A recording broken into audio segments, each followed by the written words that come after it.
तो दोस्तों, एक और नया दिन और मैं बलजीत परमार हाजिर हूँ एक नई कहानी, एक नया किस्सा लेकर। पहले तो आपसे सेवा के जाचक हैं कि इतने दिनों से आपसे राब्ता नहीं हो चुका। बहुत सारे काम थे ज़िंदगी पे, कि कुछ घर का काम था, कुछ और काम, और आना जाना बहुत लगा रहा। और पंजाबी वीडियोज़ में काफ़ी काम निकल आया था। पंजाब में पॉलिटिकल हलचल बहुत है, क्राइम बहुत हो रहा है, तो काफ़ी सारी बातें थी जो आपसे कुछ दूर रहना पड़ा, पर अब लगातार आपसे मुखातिब होते रहेंगे। आज बात करेंगे दोस्तों, महाराष्ट्र का बहुत मुकद्दस शहर है नांदेड़ साहिब। सिखों का बहुत बड़ा सेंटर है। वहाँ पे एक अकाल तख्त है वहाँ पे। 5 तख्तों में से एक वो नांदेड़ में है, इसीलिए उसका नाम नांदेड़ साहिब रखा गया। लेकिन पिछले कुछ दिनों से ये शहर सुर्खियों में इसलिए बना हुआ है कि वहाँ पिछले 48 घंटे में 5 कत्ल हो गए। एक इतने पवित्र शहर में इस तरह का खून खराबा डेफिनेटली आपका ध्यान खींचेगा। क्यों हुआ? वहाँ पे एक ज़माना था, वहाँ का एक सबसे बड़ा गैंगस्टर था अरविंदर सिंह रिंदा, जो खालिस्तानी विचारधारा का पालन भी करता था और बबर खालसा इंटरनेशनल से जुड़ा हुआ था। इसके पहले कि पंजाब पुलिस को पकड़ सकती, वो अपने परिवार सहित पाकिस्तान चला जाता है और आज तक वहीं पर रह रहा है। बहुत सा खून खराबा, कत्लो गारत इस रिंदा ने नांदेड़ में और महाराष्ट्र के और शहरों में काफ़ी लंबे समय तक किया। शायद उसका परिवार आज भी नांदेड़ में रह रहा है। अब ये 5 मर्डर जो 48 घंटे में ही हुए, उनमें से भी एक मर्डर कहा जाता है कि रिंदा के गैंग ने ही करवाया है। पंजाब में तो एक्टिव है, लेकिन एक बार फिर महाराष्ट्र में एक्टिव हुआ और एक नया कारनामा सामने आया। इस पूरे मामले को लेकर हमने बात की अपने सहयोगी संदेश से मुंबई में, और उसने जो पूरी रिपोर्ट बना के भेजी है वो आपको बहुत अच्छी लगेगी। इतनी अंदर की जानकारी नांदेड़ से निकाली संदेश ने। पहले एक बार उनको सुन लीजिए, संदेश का क्या कहना है, फिर अगली बात करते हैं। ओवर टू संदेश। ये नांदेड़ में क्या हो रहा है? 48 घंटे में 5 मर्डर, और इनके पीछे कहा जा रहा है कोई गैंग वार है आपस लोगों की, लोकल बदमाशों की। जी जी। पहले एक जमाने में वहाँ पे वो पंजाब का टेररिस्ट है एक हरविंदर सिंह रिंदा, जी वो नांदेड़ का रहने वाला है। कोई 250 से ज्यादा केस उसके ऊपर हैं। उसके जी भी 3-4 इंसिडेंट हुए सिर्फ गैंग रॉयलरी के। लेकिन अभी अचानक दूसरे गैंग साथ में आ रहे हैं। नांदेड़ में क्या हो रहा है? सर, बेसिकली बात क्या है, ये जो न्यूज़ है ना वो इस वजह से पॉपुलर हो गया है कि 48 घंटे में 5 मर्डर हो गए। हाँ। लेकिन उसमें बात क्या है सर, ये 5 मर्डर में से जो 3 मर्डर है ना वो गैंग वॉर से रिलेटेड है, और बाकी के 2 मर्डर है ना हाँ। उनका रीजन अभी तक पुलिस ढूंढ नहीं पाई है। ओके। हाँ, ऐसे 5 मर्डर हो गए टोटल। और इसकी जो शुरुआत है ना सर, हाँ जी। वो 3 अप्रैल को गुड फ्राइडे था। हाँ जी। हाँ जी। हाँ, तो 3 अप्रैल को रात के 1:30 बजे ये सबसे पहली घटना हुई गैंग वॉर से रिलेटेड जो थी। ओके। अभी इसमें बेसिकली हुआ क्या है सर, अभी के वक्त में ना वहाँ नांदेड़ में 2 गैंग्स एक्टिव है। ओके। उसमें से पहला गैंग जो है ना उसको सदा गैंग कहते हैं, जिसका लीडर है सदा देशमुख। ओके। और जो दूसरा जो गैंग है ना सर, उस गैंग पप्पू का सदा, इसको पप्पू सदा भी कहते हैं शायद कहते हैं सर, लेकिन उसका पूरा नाम सदा देशमुख है। हाँ। ओके। ओके। हाँ, और जो दूसरा गैंग है ना सर, उसका लीडर है साई लाला। ओके। और वो साई लाला के साथ उसका और एक ऑपरेटिव है जिसका नाम है अनिल पंजाबी। ओके। तो ये दूसरे गैंग का साई लाला जो है ना वो फिलहाल जेल में है, एमपीडीए का केस हुआ था उसके ऊपर। ओके। और जो अनिल पंजाबी है उसी के गैंग का, हाँ, ये वो सिंधी गैंग है नांदेड़ का एक, उसके लोग होंगे ये। जी जी। तो वो जो अनिल पंजाबी है ना साई लाला के गैंग का, हाँ हाँ। वो एमपीडीए के केस में 2 महीने पहले जेल से बाहर आया है। ओके। तो ये दोनों गैंग की बैकग्राउंड है सर वहाँ नांदेड़ में। तो ये सदा देशमुख का गैंग और साई लाला का गैंग, इन गैंग में पहले से दुश्मनी है, पहले इनमें लड़ाइयाँ हो चुकी है। ओ।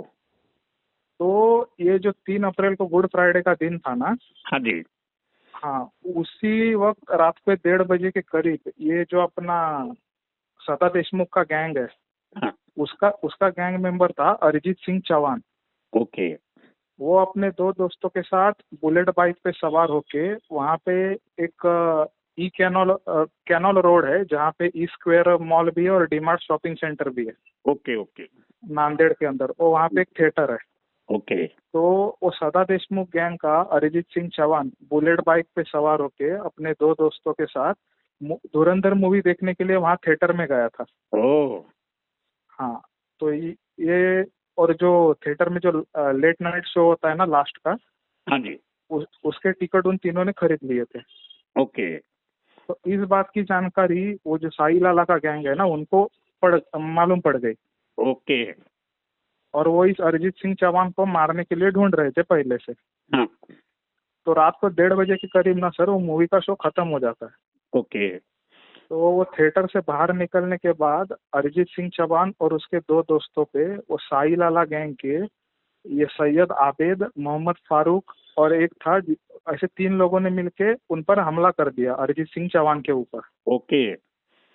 हाँ, तो उसमें क्या हुआ सर, अरिजीत सिंह चौहान और उसके जो 2 दोस्त थे ना, हाँ। उन तीनों ने भी काउंटर अटैक कर दिया वहीं पे, ओके। जहाँ पे वो डीमार्ट शॉपिंग सेंटर है ना उसके नजदीक। ओके। तो अरिजीत सिंह चौहान ने जो काउंटर अटैक किया ना सर, उसमें साई लाला गैंग की तरफ से एक आदमी था जिसका नाम था मोहम्मद फारूक। ओके। वो ऑन द स्पॉट मारा गया। ओ। हाँ, और अरिजीत सिंह चौहान को उसके 2 दोस्तों ने वहाँ के विष्णुपुरी हॉस्पिटल में एडमिट किया था ट्रीटमेंट के लिए। ओके। और जो अपना साई लाला गैंग की तरफ से जो 2-3 हमलावर आए थे ना, उनमें एक सैयद आबेद था। ओके। तो इस मारामारी की घटना में वो भी जख्मी हो गया था। ओ। तो साई लाला गैंग के लोगों ने सैयद आबिद को अलग अलग हॉस्पिटल में एडमिट कराने की कोशिश की थी रात को, ओके। लेकिन वहाँ के 1-2 हॉस्पिटल्स ने वो सैयद आबिद को एडमिट करवाने से इनकार कर दिया। हाँ। तो फाइनली करते कराते जिस विष्णुपुरी हॉस्पिटल में अरिजीत सिंह चौहान को एडमिट किया गया था ना, हाँ, वो गवर्नमेंट हॉस्पिटल है, वो प्राइवेट हॉस्पिटल वाले दाखिल नहीं किया, पुलिस केस था इसलिए उन्होंने गवर्नमेंट हॉस्पिटल में भेज दिया। जी, तो मजबूर होके वो साई लाला गैंग के लोगों ने सैयद आबिद को उसी हॉस्पिटल में एडमिट करना पड़ा जहाँ पे अरिजीत सिंह चौहान को ले जाया गया था। हाँ। तो अरिजीत सिंह चौहान की डेड बॉडी ना ऑलरेडी उस हॉस्पिटल में थी। ओके। और उसकी डेड बॉडी क्लेम करने के लिए अरिजीत सिंह चौहान के पिताजी और उसका बड़ा भाई आया था। ओ। तो जब अरिजीत सिंह चौहान के भाई को पता चला ना कि मेरे भाई को मारने वाला जो हत्यारा है, हाँ। जिसका नाम है सैयद आबिद, ओके। उसको भी ट्रीटमेंट के लिए इसी हॉस्पिटल में लाया गया है। हाँ। तो अरिजीत सिंह चौहान के शायद वो भी क्रिमिनल बैकग्राउंड का होगा, अरिजीत सिंह चौहान का भाई, उसके पास खंजर था। ओ। तो वो अरिजीत के भाई ने ना सैयद आबिद को ट्रीटमेंट लेते हुए हॉस्पिटल में खंजर से मार दिया। ओ। तो इसमें क्या हुआ सर, एक रात में ही 3 मर्डर हो गए। हाँ। हाँ, ये गुड फ्राइडे की बात है, 3 अप्रैल के रात की। ओके। तो और ये जो पूरा गैंग वॉर हुआ ना सर, वहाँ पे एक पुलिस स्टेशन है, भाग्यनगर पुलिस स्टेशन। हाँ जी। तो उसके इलाके में ये वारदात हुई थी। हाँ। तो दूसरे दिन सुबह तक ना भाग्यनगर पुलिस स्टेशन के स्टाफ ने दोनों गैंग के मेंबर्स के खिलाफ क्रॉस एफआईआर रजिस्टर करके टोटल 6 लोगों को अरेस्ट किया था दूसरे दिन सुबह तक। ओके। तो ये सर वो पूरी गैंग वॉर की घटना थी 3 अप्रैल के रात की। हाँ। उसके बाद फिर 2 मर्डर होते हैं, एक 4 अप्रैल को और एक 6 अप्रैल को। ओके। इसमें 4 अप्रैल को जो मर्डर हुआ ना सर नांदेड़ में ही, वो एक रंजीत सिंह तबेला वाला नाम का आदमी है, हाँ जी। उसका मर्डर हो गया, मतलब पब्लिक प्लेस में, रोड पे। तो मर्डर किसने किया, उसके पीछे क्या वजह थी, ये ढूंढने के पीछे पुलिस अभी लगी हुई है। ओके। हाँ, उसका कारण अभी तक पता नहीं चल पाया है। और जो 6 अप्रैल को मर्डर हुआ है ना सर, हाँ जी। वो सोनू कल्याणकर नाम के 35 साल के लड़के का हुआ है। ओके। ये जो सोनू कल्याणकर है ना सर, इसकी दुश्मनी रिंदा गैंग से बताई जाती है। ओके। बहुत पुराने टाइम से। और रिंदा गैंग की तरफ से 3 साल पहले इसके ऊपर फायरिंग भी की गई थी। ओके। तो ऐसे टोटल 5 मर्डर इस एक हफ्ते में, मतलब कह लो 48 घंटे में ही हो गए नांदेड़ के अंदर। ये वो घटना हाँ, थी तो सर। समझते हैं कि चौथा मर्डर भी गैंगवार से ही है, तो 4 गैंगवार के हो गए, एक सेपरेट हो गया। जी, और उसका कारण रिंदा अभी गैंग आना। का नाम आ गया तो गैंगवार में गिना जाएगा वो। हाँ, उसके ऊपर पहले भी फायरिंग हुआ था, वो गैंगवॉर का ही मर्डर है। हाँ। और अभी जो जिस मर्डर का कारण अभी पता नहीं चला है ना, वो भी बहुत जल्द पता चल जाएगा। पुलिस उसकी जांच कर रही है। ओके। ऐसी ये घटना हो गई थी सर। तो नांदेड़ तो बड़ा एक जमाने में पीसफुल सिटी गिना जाता था, गुरु की नगरी है, सिखों का बहुत बड़ा तीर्थ स्थान है। लेकिन जी। आजकल पता नहीं हर जगह पे क्या हो रहा, नौजवान हथियार उठाए। ये महाराष्ट्र में आपको देखने को मिलता है कि हथियार बड़ी आसानी से मिल जाते हैं आजकल। ये क्या है सर, मतलब ये यंग लोगों के जितने भी गैंगवॉर की न्यूज सामने आ रही है ना, हाँ। उसमें मतलब जो रूरल एरियाज में खास करके तलवार का इस्तेमाल ज्यादा हो रहा है, या फिर पुणे के साइड में कोयता का कह लो। ओके। और रेयर केसेस में, एक आध दूसरे केसेस में वो मध्य प्रदेश से आए हुए फायर आर्म वगैरह लोकल मेड जो होते हैं वो यूज हो रहे हैं। ओके। ओके। ओके। इसलिए गैंगवॉर अभी चल रही है सर। चलो ठीक है, और भी हम बात करते रहेंगे। दूसरी एक और बड़ी स्टोरी है, मैंने भी जी उस पे काम किया है, आप भी कर रहे हो, तो कल परसों वो भी बनाते हैं फिर। ठीक है, चलेगा। Thank you sir. ओके संदेश, थैंक यू, थैंक यू। जी जी। तो दोस्तों, सुना आपने किस किस्म से, किस तरीके से नांदेड़ में अलहदा अलहदा गैंग एक नई शुरुआत करने जा रहे हैं। कुछ पुराने गैंग थे, कुछ कमज़ोर हो गए, कुछ नए बन गए, लेकिन कत्ल करने का तरीका, डेयरिंग रैकी करना, ये गैंगस्टर नए भी अपने पुराने जो पूर्वज हैं उनसे सीख रहे हैं। नए लड़के नए तरीके से इस दलदल में फंसते नजर आ रहे हैं।